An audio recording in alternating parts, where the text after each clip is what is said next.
أصحاب الرواتب أبو 2000، أنا بقول لك إيش بتجيب لك 2000 هذه؟ بتخترع لك 2000 مشكلة، وبتخترع لك 2000 اتصال وسلفني وهدار وداوية، و2000 نكبات وشغلات وحنابات.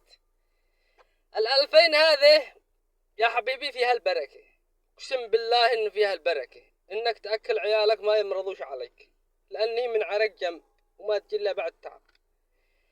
2000 هذه اصبر عليها، لو ما يشوف أمرك إلى الله يشوف لك حل، لأنك ذي الحين حانب مستمر عليها، لا يبقى لك منها شيء ولا تستردف على الباشي.